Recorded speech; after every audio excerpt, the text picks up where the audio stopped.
जय हिंद एवरीवन। तो अभी हम लोग स्टार्ट करने वाले हैं नेक्स्ट टॉपिक जो है सर्कुलेटरी सिस्टम। ये बायोलॉजी सीरीज का ही पार्ट है। तो अभी हम लोग देखते हैं हमारे ह्यूमन में सर्कुलेटरी सिस्टम क्या होता है वो समझेंगे। वैसे तो ह्यूमन के अंदर बहुत सारे सिस्टम होते हैं। इसके पहले मैंने आपको बताया था डाइजेस्टिव सिस्टम के बारे में। जो हम लोग खाना खाते हैं वो हमारे बॉडी में जाएगा स्टमक में और फिर डाइजेस्ट हो जाता है। डाइजेस्ट होने के बाद वो मिक्स होता है ब्लड के अंदर। सो अभी ब्लड के बारे में आप समझना बहुत इंपॉर्टेंट है। हमारी बॉडी जो है उसको आप कहीं से भी कट करोगे, कहीं पर भी चोट लगे तो वहां से ब्लड निकलेगी। सर्कुलेटरी सिस्टम के अंदर तो तीन चीजें बहुत इंपॉर्टेंट है। वो है सबसे पहले ब्लड के वेसल्स और हार्ट। तो यहाँ पे ये तीन चीजें, ये तीनों से ही मिलकर ही बनता है हमारा सर्कुलेटरी सिस्टम बनता है। सो ब्लड क्या है? अब ब्लड के बारे में मैंने यहाँ पे लिखा है। ब्लड के बारे में शॉर्ट में हम समझ सकते हैं इसको कि पिकअप एंड डिलीवरी सिस्टम। जैसे कि आपने देखा होगा कि हम लोग कुरियर करते हैं कोई सामान, तो वो पैकिंग करके कोई सामान रखेंगे, फिर एक डिलीवरी वाला बॉय आएगा, उसे देंगे, फिर वो कहीं पे पहुंचाएगा, फिर वो सामने वाले को मिल जाएगा। तो मतलब एक पिकअप एंड डिलीवरी सिस्टम। तो कोई चीज उठाना और कहीं पर छोड़ना, कोई चीज को वहां पे लाना और कहीं पर छोड़ना। तो ये पिकअप एंड डिलीवरी करता है हमारा ब्लड। क्या पिकअप करता है, क्या डिलीवर करता है, क्या ट्रांसपोर्ट करता है, इसे हम समझेंगे यहाँ पर। सबसे पहले देखो कि ब्लड क्या है। एक स्पेशलाइज्ड फ्लूइड है, एक ऐसा फ्लूइड है जो बहुत ही स्पेशल काम करता है हमारी बॉडी में, बहुत ही स्पेशल काम करता है। वो काम क्या है? Pickup and delivery of nutrients. जो हम लोग खाना खाते हैं उसे हमारे पेट से या इंटेस्टाइन से अब्सॉर्ब करता है एंड पूरे के पूरे ओवरऑल बॉडी में ट्रांसपोर्ट करता है। अब्सॉर्ब करने के बाद सब जगह उसे पहुंचा देता है। नेक्स्ट, वो हमारे बॉडी में से न्यूट्रिएंट अब्सॉर्ब करता है। हम जो सांस लेते हैं, ऑक्सीजन इंटेक करते हैं, वो हमारे लंग्स में जाता है। लंग्स में से ऑक्सीजन को अब्सॉर्ब करता है हमारा ब्लड और उसके बाद उसे पहुंचाता है बॉडी के हर एक हिस्से के अंदर। तो यहाँ पे दो चीज समझ में आया कि ब्लड न्यूट्रिएंट को अब्सॉर्ब करता है और पूरे बॉडी में पहुंचाता है, और सेकंड, हम जो सांस लेते हैं ऑक्सीजन, उसे भी अब्सॉर्ब करता है ब्लड अपने अंदर एंड सब जगह पहुंचा देता है। सो दो चीजों को पिकअप एंड डिलीवर करता है हमारा ब्लड। सबसे पहले जो हम लोग खाना खाते हैं उसका nutrient, and second oxygen.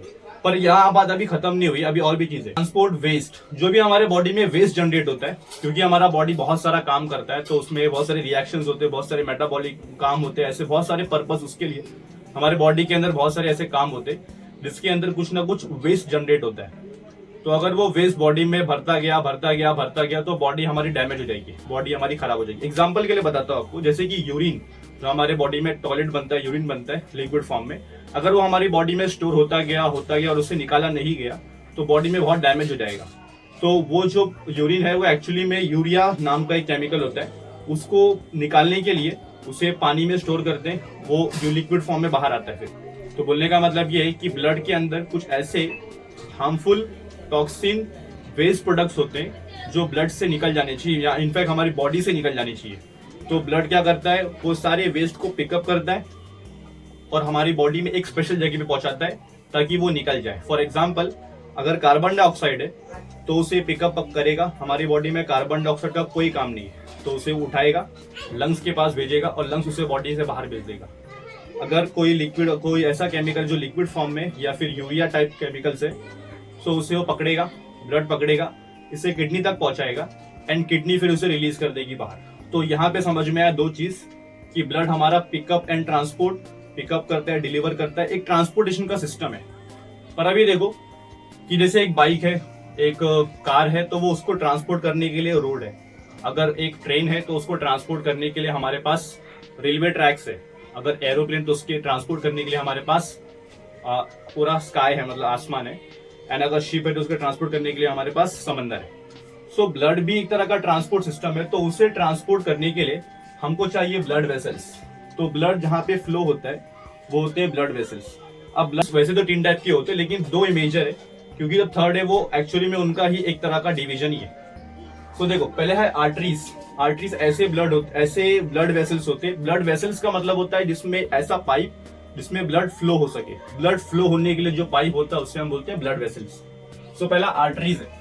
Arteries को हमेशा मैं बोर्ड के ऊपर जानबूझ के मैंने जहां जहां पे आर्टरीज है वहां पे उसको मैंने रेड में दिखाया, बिकॉज आर्टरी के अंदर गुड क्वालिटी वाला ब्लड, जिसे हम बोलेंगे ऑक्सीजन रिच ब्लड, जो ऑक्सीजन वाला ब्लड हमारी बॉडी में है, वो फ्लो होता है आर्टरीज में, और वो हमेशा हार्ट से दूर जाता है। अब हार्ट क्या है? हार्ट एक ऐसा ऑर्गन है जो हमारी बॉडी में ब्लड को पंप करता है। सो यहाँ पे तीनों चीज समझ में आ गया होगा आपको कि हमारे बॉडी में हार्ट है और हार्ट से बहुत सारे पाइप्स निकले हुए हैं और उस पाइप के अंदर ब्लड है।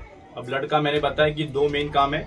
सबसे पहले तो जो यूजफुल चीजें जैसे कि खाना एंड ऑक्सीजन, उसे बॉडी के अंदर आने के बाद एब्जॉर्ब करना और सब जगह पहुंचाना, पहला काम ये है। सेकेंड, जो हमारी बॉडी में वेस्ट बनता है, वेस्ट प्रोडक्ट जितना भी बॉडी में जमा हुआ है वो सबको जमा करना एंड बॉडी से बाहर निकालना, ये 2 काम है ब्लड का। सो उसके जाने के लिए रास्ता चाहिए, दैट इज ब्लड वेसल्स। तो वो 2 टाइप के होते हैं, आर्टरीज एंड वेन्स। आर्टरीज जाता है हार्ट से दूर और उसके अंदर होता है ऑक्सीजन रिच ब्लड, इसे हम बोलेंगे ऑक्सीजनेटेड ब्लड। और वेन्स जो होता है वो आता है ब्लड की तरफ, वेन्स जो होता है वो आता है हार्ट की तरफ, वो हार्ट के पास आएगा, तो उसके अंदर होता है डीऑक्सीजनेटेड ब्लड। और कैपिलरीज के ऊपर हम बाद में बात करेंगे, पहले ब्लड के कुछ और फैक्ट्स है वो समझते हैं। जो ब्लड होता है एक अडल्ट ह्यूमन बीइंग में, 18 साल के ऊपर का एज, 20 साल के ऊपर का जो एक इंसान होता है, उसके अंदर जो ब्लड होता है, अगर वो फुल्ली डेवलप बॉडी है उसकी, तो उसमें 4 से 5 लीटर ऑफ ब्लड होता है। ब्लड एक ऐसा सब्सटेंस है जो उसके अंदर भी बहुत सारी चीजें हैं। ब्लड एक फ्लूइड सब्सटेंस है, उसमें जो बड़ा अमाउंट में जो लिक्विड है वो है येलोइश लिक्विड, वो है इसका नाम प्लाज्मा। प्लाज्मा एक्चुअली में येलोइश कलर का होता है। तो अब ब्लड का रेड कलर आया कहां से? ब्लड का रेड कलर आया है क्योंकि उसके अंदर छोटे छोटे सेल्स है। अब वो सेल्स 3 टाइप के होते हैं ब्लड सेल्स, जैसे कि आरबीसीज, डब्ल्यूबीसीज, प्लेटलेट्स। अब यहाँ पे आरबीसी का फुल फॉर्म है रेड ब्लड सेल्स, डब्ल्यूबीसी का फुल फॉर्म है white blood cells and platelets का फुल फॉर्म है, कोई फुल फॉर्म ही नहीं, वो तो प्लेटलेट्स ही। सो आरबीसी क्या होता है? एक रेड ब्लड सेल है, मतलब एक रेड कलर का सेल है। रेड कलर के ऐसे सेल्स जिसके अंदर ऑक्सीजन को पकड़ करने की, ऑक्सीजन के बाइंडिंग की उनके पास पॉसिबिलिटी है। मतलब हमारे बॉडी में अगर ऑक्सीजन है तो रेड ब्लड सेल, उसके अंदर एक पिगमेंट होता है हीमोग्लोबिन नाम का, वो हीमोग्लोबिन ही है जो हमारे ब्लड को रेड बनाता है। जैसे एग्जांपल के लिए बताऊं तो प्लांट ग्रीन क्यों होता है? उसका रीजन है कि प्लांट के अंदर एक तरह का केमिकल जिसको बोलते हैं क्लोरोफिल, वो क्लोरोफिल ही है जो प्लांट के पत्तों को हरा बनाता है। वैसे ही हमारे ब्लड रेड क्यों है? क्योंकि हमारे ब्लड के अंदर एक केमिकल इसका नाम है हीमोग्लोबिन। वो हीमोग्लोबिन हमारे ब्लड को रेड बनाता है। सो अगर कहीं पर ऑक्सीजन दिखेगा उस हीमोग्लोबिन को, तो वो क्या करेगा? उस ऑक्सीजन को बुला लेगा अपने पास और उसे अपने आप बाइंड कर लेगा और अपने आप का कार्बन डाइऑक्साइड वो दे देगा। तो जो ऑक्सीजन बनाएगा हीमोग्लोबिन के साथ, उसे हम बोलेंगे ऑक्सी हीमोग्लोबिन। वो हीमोग्लोबिन बॉडी के पास जाता है, जहां पर भी रिक्वायरमेंट है ऑक्सीजन की उसे वो ट्रांसपोर्ट कर देगा, उसे बदले में दे देगा। सो आरबीसी का काम समझ में, आरबीसी क्या करता है? ऑक्सीजन को उठाता है एंड सब जगह पहुंचा देता है, ऑक्सीजन एंड न्यूट्रिएंट्स को, दोनों को भी। सो आरबीसी जो है वो बहुत हाई अमाउंट में है, बहुत ज्यादा हाई नंबर्स में, इसलिए हमारा जो ब्लड है एक्चुअली में वो लाल दिखता है क्योंकि ज्यादा amount of red blood cells है। लेकिन उनका जो साइज है वो थोड़ा स्मॉल है। ज्यादा हाई काउंट आरबीसी का है, सेकंड नंबर पे प्लेटलेट्स का है, थर्ड नंबर पे डब्ल्यूबीसी का है। सबसे ज्यादा बड़ा साइज डब्ल्यूबीसी का है, उसके बाद सेकंड नंबर का साइज आरबीसी का है और सबसे छोटा साइज प्लेटलेट्स का है। यहाँ मैंने आरबीसी के डायग्राम बनाए। एक कॉइन समझो, अभी कॉइन को समझो, जैसे कैरम का कॉइन होता है, उस कॉइन को समझो और समझ लो बीच में छोटा सा एक ऐसा डिप है, मतलब सा पुश किया हुआ है तो अंदर से वो दब गया है। एक समझ लो कि ऐसा शेप है, उसको अंदर थोड़ा सा ऐसा दबा के रखा हुआ है। सो अब आते हैं डब्ल्यूबीसी पे। डब्ल्यूबीसी का फुल फॉर्म है व्हाइट ब्लड सेल्स। अब इनका जो मेन पर्पस है वो बॉडी में ये है कि वो हमारे बॉडी में जो भी डिजीजेस है, जो भी कहीं इन्फेक्शन है, जो भी कहीं प्रॉब्लम है, उसे सॉल्व करे। इनफैक्ट हमारे बॉडी में कहीं पर अगर कुछ बैक्टीरिया का अटैक हो रहा है तो उसे वो मारने के लिए, बैक्टीरिया के अटैक को खत्म करने के लिए एक तरह का हमारा इम्यून सिस्टम है। ये डब्ल्यूबीसी हमारी इम्यूनिटी को बढ़ाता है कि अगर किसी को भी ब्लड में अगर डब्ल्यूबीसी का काउंट कम हो गया तो उसका बॉडी बहुत वीक हो जाएगा और डिजीज से लड़ नहीं पाएगा। डिजीज से लड़ने के लिए हमारे को डब्ल्यूबीसी हेल्प करता है। तो डब्ल्यूबीसी का फंक्शन भी बहुत इंपॉर्टेंट। डब्ल्यूबीसी के बहुत सारे टाइप्स भी है। ब्लैक प्लेटलेट से वो हमारी बॉडी का, हमारे ब्लड का बहुत ही इंपॉर्टेंट हिस्सा है। इमेजिन करो कि आपका बॉडी कहीं पर गलती से, आपका स्किन कहीं पे गलती से कट गया, स्किन कट गया और वहां से ब्लड गिर रहा है, ब्लड लॉस हो रहा है। अगर क्या हो कि अगर वो स्किन बंद ही ना हो, मतलब वो स्किन ऐसे ही ओपन रहे, तो ब्लड लॉस होता रहेगा, होता रहेगा, होता रहेगा, होता रहेगा। ऐसे टाइम के बाद, कुछ टाइम के बाद क्या होगा कि ब्लड बहुत सारा लॉस हो जाएगा, बहुत सारा डैमेज डन हो जाएगा। तो इसीलिए ब्लड ज्यादा लॉस ना हो, उसे उस रास्ते को बंद करने के लिए, उससे गैप को फुल करने के लिए हमारे को चाहिए प्लेटलेट्स। तो प्लेटलेट्स एक ऐसे कॉन्स्टिट्यूएंट है ब्लड के जो हमारे ब्लड को आगे से और ब्लड लॉस ना हो, उसे बंद करने के लिए प्लेटलेट्स का इस्तेमाल होता है। कुछ लोगों को ऐसी बीमारी होती है जिसके प्लेटलेट्स के काउंट बहुत कम होते हैं। प्लेटलेट्स के काउंट कम हो जाएंगे तो उनका वो जो वाउंड हीलिंग का प्रोसेस है, जिसमें एक चोट लग गई एंड जल्दी से वो ठीक हो रहा है, जो ब्लैक कलर के लेयर्स बनते कटने के बाद, वो उनमें नहीं बनते, बहुत देर से बनते। तो ऐसे लोगों में वीकनेस आते हैं, ऐसे लोगों में वाउंड रोकना उनके लिए बहुत बड़ा डैमेज, छोटा मोटा भी कट लगना बहुत बड़ा डैमेजिंग होता है उनके लिए। कि ब्लड क्या होते हैं, ब्लड एक ऐसा फ्लूइड है जो पिकअप एंड डिलीवरी ट्रांसपोर्ट करता है इंपॉर्टेंट चीजों को हमारे बॉडी के अंदर एंड हार्मफुल चीजों को बॉडी से बाहर निकाल लेता है। जिस रास्ते से ब्लड जाएगा उसे हम बोलेंगे ब्लड वेसल्स, और जो ब्लड को पुश कर रहा है, पंप कर रहा है, उसे हम बोलेंगे हार्ट। आर्टरीज हमारे सर्कुलेटरी सिस्टम के ऐसे पाइप्स है जो हमारे ब्लड को पूरे बॉडी तक पहुंचाते हैं। मतलब वो हार्ट से ब्लड को लेते हैं, दिल से चुराते हैं और सब जगह पहुंचाते हैं heart. Second is veins. Veins का मतलब होता है ऐसे पाइप्स जो सब कुछ चुरा कर हार्ट को लाके देते हैं। सारी चीजों को, सारी जगह से ब्लड को लेकर आएंगे एंड हार्ट को दे देंगे। यहाँ पे हार्ट के डायग्राम को बना है और इसमें दिखाया हुआ कि कहाँ से कहाँ क्या फ्लो हो रहा है। सो सबसे पहले यहाँ पर देखो कि हार्ट के ना 4 चेम्बर होते हैं। यहाँ मैंने बताया हुआ है कि जैसे ये हार्ट तो बहुत ही अजीबोगरीब टाइप का दिखता है, लोग ऐसे बनाते हैं पर ऐसा होता नहीं एक्चुअली में। हार्ट वो बहुत ही इस टाइप का होता है। तो यहाँ पे उसमें 4 चेम्बर है। सबसे पहले हार्ट पे हम लोग एक कट मारेंगे ऐसे। तो जो ऊपर का पार्ट है उसे हम बोलेंगे या फिर ऑरिकल, नीचे का पार्ट को हम बोलेंगे वेंट्रिकल। सो हार्ट में पहला हो जाएगा ऑरिकल्स ऊपर के साइड, नीचे आएंगे वेंट्रिकल्स। सपोज मैंने अपने हार्ट को निकाला और उसको यहाँ पर पेस्ट कर दिया। अब ये साइड जो रहेगा उसे हम बोलेंगे राइट ऑरिकल, जो इधर रहेगा उसे हम बोलेंगे लेफ्ट ऑरिकल, जो नीचे रहेगा उसे हम बोलेंगे राइट वेंट्रिकल, और जो नीचे लोअर साइड में रहेगा उसे हम बोलेंगे लेफ्ट वेंट्रिकल। सो ऊपर वाला पार्ट ऑरिकल, नीचे वाला पार्ट वेंट्रिकल, राइट वाला पार्ट राइट ऑरिकल, लेफ्ट वाला पार्ट लेफ्ट ऑरिकल। नीचे वाला पार्ट क्या था, मैंने बोला वेंट्रिकल। सो वेंट्रिकल अगर राइट में है तो राइट वेंट्रिकल, लेफ्ट में है तो लेफ्ट वेंट्रिकल। पर यहाँ पे एक और डिवीजन है, यहाँ पे एक सेप्टम होता है, बॉर्डर या फिर समझ लो एक वॉल है जो राइट वाले हार्ट को लेफ्ट से अलग करता है। अब हार्ट को राइट और लेफ्ट में क्यों अलग करना, ये भी इंपॉर्टेंट पार्ट है, क्योंकि राइट वाले पार्ट में हमेशा ब्लू टाइप का ब्लड होता है। मैं यहाँ पर ब्लू बोल रहा हूँ, इसका मतलब ये नहीं कि हार्ट ब्लू होता है, इसका मतलब ये कि उसके अंदर डीऑक्सीजनेटेड ब्लड होता है। अब ये क्या होता है, उसमें ऑक्सीजन की बहुत कमी होती है, उसमें कार्बन डाइऑक्साइड्स और वेस्ट ज्यादा होते हैं। मैं अगर आप सिंपल शॉर्ट में बताऊं तो ब्लू वाला ब्लड अनप्यूरिफाइड है, नॉन प्यूरिफाइड है, वो प्यूरिफाइड नहीं है। पर रेड वाला ब्लड प्यूरिफाइड है। मैंने यहाँ पर दिखाया हुआ है रेड एंड ब्लू से, बट एक्चुअली में हमारा ब्लड रेड एंड ब्लू नहीं होता। एक्चुअली में हमारा ब्लड जो होता है वो रेड ही होता है। जब वो बहुत चमकदार रेड होगा, चमकेगा बिल्कुल ब्राइट रेड रहेगा, इसका मतलब उसमें अंदर ऑक्सीजन ज्यादा है। और जब हमारा ब्लड थोड़ा सा डल, थोड़ा सा डार्क रेड दिखेगा, अगली रेड दिखेगा, तो उससे हम उसका मतलब है कि उसके अंदर वेस्ट ज्यादा है। तो क्योंकि दोनों रेड है और बाइफरकेट करने के लिए मैंने जो नॉन प्यूरिफाइड ब्लड है उसे मैंने ब्लू से दिखाया है, और जो प्यूरिफाइड ब्लड है उसे मैंने रेड से दिखाया है। ब्लड का सर्कुलेशन होता कैसे पहले समझते हैं। हमारी बॉडी में सब जगह ब्लड है, ब्लड के पास ऑक्सीजन था एंड न्यूट्रिएंट था। सपोज मेरे हाथ को ऑक्सीजन एंड न्यूट्रिएंट की जरूरत थी, तो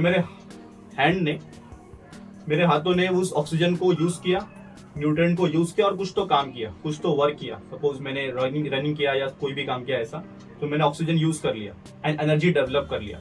अब उसके बाय प्रोडक्ट में क्या बना है, बाय प्रोडक्ट में कार्बन डाइऑक्साइड बना है। अब ये कार्बन डाइऑक्साइड यहाँ पे जमा हुआ है, अब इसको निकालना है बॉडी से बाहर। सो ब्लड यहाँ पर आएगा, ऑक्सीजन देगा, न्यूट्रिएंट देगा और बदले में कार्बन डाइऑक्साइड को वापस ले लेगा और उसे लेकर जाएगा हार्ट तक। हार्ट के पास लेके आया, अब हार्ट के किस साइड में आएगा, वो पहले आएगा हार्ट के राइट साइड में, राइट वाले ऑरिकल में। सब जगह से ऊपर से जो ब्लड आता है वो इधर आएगा, नीचे से जो ब्लड आता है वो इधर आएगा। मतलब बॉडी के ऊपर से, सर से, हाथों से जो भी ब्लड आएगा वो हार्ट के राइट में जाएगा, नीचे से भी जो भी ब्लड आएगा वो हार्ट के राइट में जाएगा, राइट में आएगा। उसके बाद वो जाएगा जस्ट नीचे, इसका मतलब है राइट के वेंट्रिकल में। पहले right auricle then right ventricle, right auricle then right ventricle.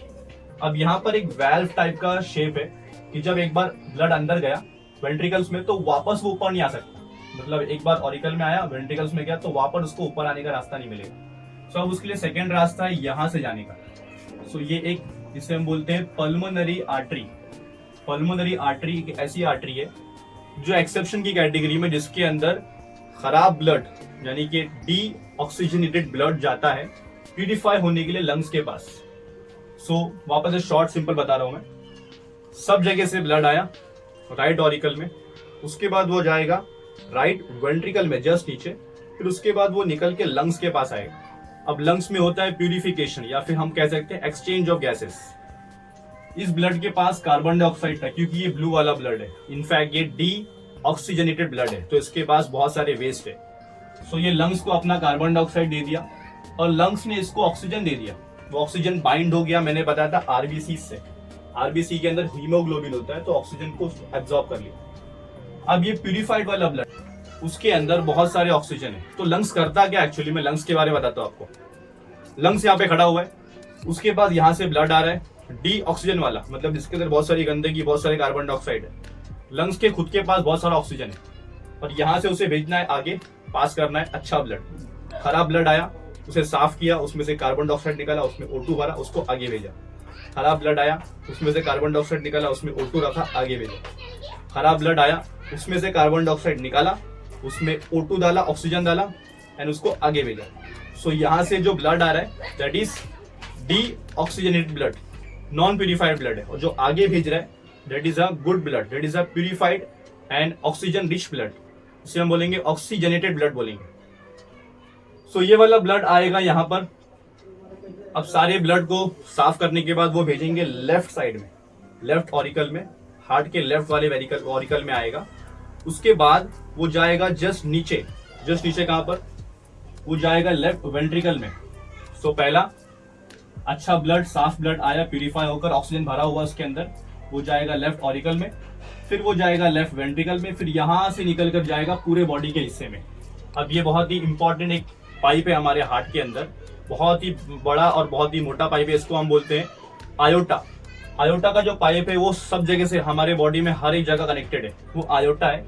और ये क्या करे, ये सब जगह, ऊपर साइड, नीचे साइड, सब जगह, हर जगह पे जहां पर भी अच्छा ब्लड की जरूरत है, जो हमारी बॉडी में सब जगह जरूरत है, हर एक बॉडी सेल को जरूरत है, सब जगह वो पहुंचा देता है। सो वापस हम लोग समझते हैं शॉर्ट एंड सिंपल में। तो अब बस 2 मिनट के लिए आप बस ध्यान से ध्यान देना, मैं आपको पूरी स्टोरी बहुत ही सिंपल शॉर्ट शब्दों में समझा दूंगा, बस 2 मिनट के लिए बने रहना। मैंने खाना खाया, खाना खाने के बाद वो खाना मेरे बॉडी में गया, डाइजेस्ट हुआ, स्मॉल इंटेस्टाइन में अब्सॉर्ब हुआ, वो मिला ब्लड के साथ। सो अब ब्लड के अंदर खाना है, खाने का मतलब न्यूट्रिएंट है, ठीक है।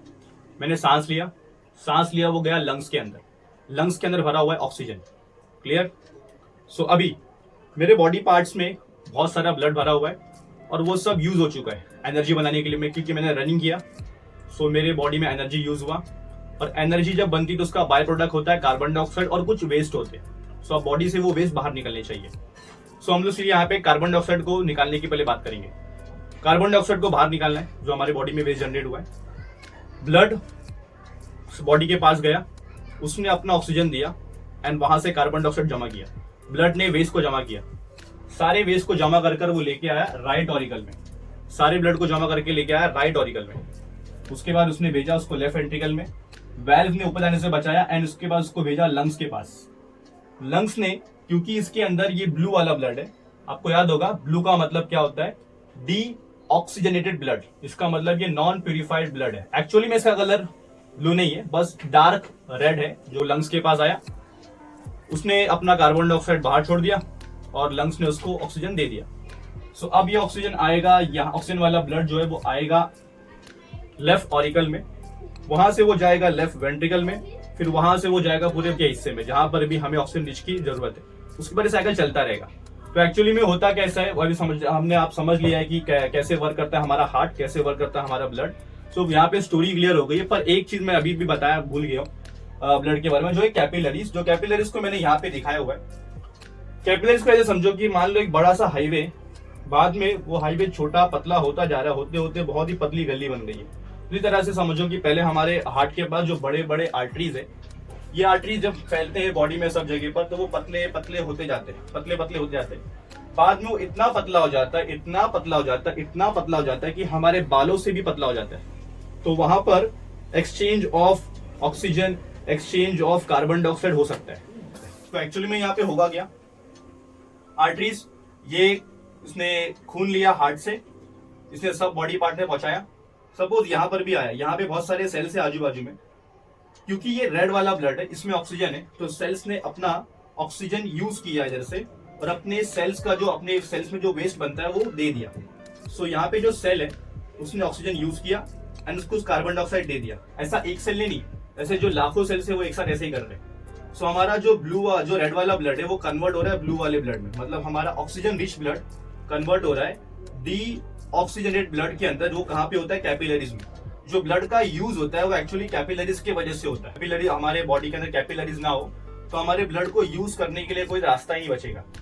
तो बड़े पाइप्स के वो छोटे छोटे बाइफरकेशंस बाद में पतला हो गया। जैसे कि आपने पत्ते में देखा होगा, पहले एक पेड़ होता है, ब्रांच, उसके और ब्रांचेस होते हैं, फिर और ब्रांचेस होते हैं, फिर और ब्रांचेस होते हैं, फिर एक पत्ता आता है, पत्ते के अंदर और ब्रांचेस होते हैं। सबसे जो पतला वाला जो पाइप है उसे हम समझ सकते हैं कैपिलरीज है। वैसे हमारी बॉडी के अंदर भी है, एक बड़ा पाइप है, फिर वो बाइफरकेट हो रहा है, इतना छोटा कि वो सेल तक पहुंच चुका है। और सेल के अंदर ही एक्चुअली में ब्लड का ट्रांसपोर्ट, पिकअप, ये सब कुछ होता है कि वो ऑक्सीजन न्यूट्रिएंट्स हमें देगा बॉडी को, सेल्स को, और बॉडी के सेल्स से हमें वेस्ट निकाल के लेके जाएगा। सो यहाँ पे आपको सब कुछ क्लियर हो गया होगा। हार्ट के बारे में कुछ और फैक्ट्स है कि हार्ट हमारा जो होता है वो फिश साइज का होता है। जैसे एक छोटे बच्चे का पंच बहुत छोटा होगा तो उसका हार्ट का साइज भी छोटा होगा। एक बड़े आदमी का, जैसे मेरे पंच का साइज इतना है तो मेरा हार्ट भी इतना है। अब हार्ट को लोग समझते हैं कि वो लेफ्ट में होता है, एक्चुअली में वो बीच में होता है, लेकिन थोड़ा सा हिस्सा जो होता है उसका लेफ्ट में टिल्टेड होता है। इसलिए हमारी धड़कन जो है वो सुनाई देती है लेफ्ट के साइड में, राइट के साइड में सुनाई देगी नहीं, क्योंकि जो बड़ा हिस्सा है हार्ट का थोड़ा सा टिल्टेड है। डायग्राम में भी आपको दिखेगा कि हार्ट का जो बड़ा हिस्सा है थोड़ा सा नीचे की तरफ है, वो लेफ्ट की साइड डायरेक्ट झुका हुआ है। हमारे हार्ट के अंदर एक मिनट के अंदर 60 से 80 अगर इस रेंज में हमारा हार्ट बीट है, then you are absolutely fine. ये नॉर्मल कंडीशन है कि हमारा हार्ट बीट 60 से लेके 80 के बीच में होता है। जो हम भागते हैं या कोई एक्सरसाइज करते हैं तो उस टाइम पे, या एक्साइटमेंट होगा तो उस टाइम पर हमारा हार्ट बीट जो है वो बढ़ जाता है। हम जब पैदा होते हैं तब से लेके मरने तक हमारा हार्ट काम करता रहता है। कुछ केसेस में मरने के बाद भी कुछ टाइम तक हार्ट काम करता रहता है। सो हार्ट जब काम करता है, जब रखता है, तो लोग समझते हैं धक धक साउंड करते हैं। जैसे कि बॉलीवुड के सॉन्ग्स में ऐसा बताया है कि हार्ट का जो साउंड है वो धक धक होता है, धक धक करने लगा मेरा दिल, ऐसा वगैरह बोलते हैं। लेकिन एक्चुअली में जो हार्ट का साउंड है वो लब डब होता है। वो छोटा सा लब एंड बड़ा सा डब, लब डब। ऑरिकल्स की कॉन्ट्रैक्शन का साउंड होता है लब, और यहाँ कॉन्ट्रैक्शन का साउंड होता है डब। सो पहले ऑरिकल्स स्क्वीज होते हैं, ब्लड नीचे आता है, वेंट्रिकल स्क्वीज होते हैं, ब्लड ऊपर जाता है। ऑरिकल्स स्क्वीज होंगे, ब्लड नीचे आएगा। सो लब एंड डब, लब एंड डब। एक्चुअली में साउंड जो हार्ट का होता है वो ये होता है। एंड और भी कुछ हार्ट के बारे में है कि हार्ट जो है वो हमारा ग्रो हो सकता है। मतलब पहले बच्चे का हार्ट जो होता है वो छोटा होता है, जैसे जैसे वो बड़ा होता है उसका हार्ट ग्रो हो रहा है, लेकिन अडल्ट होने के बाद उसका हार्ट और ग्रो नहीं होगा। एंड नाउ ये सारी चीज आपको समझ में आ गई होगी सर्कुलेटरी सिस्टम के बारे में। तो यहाँ पे आज का वीडियो यहीं पर खत्म करते हैं। अगले बार हम लोग कुछ नए सिस्टम को पढ़ेंगे और ह्यूमन ये बायोलॉजिकल सीरीज को हम लोग कंटिन्यू करेंगे।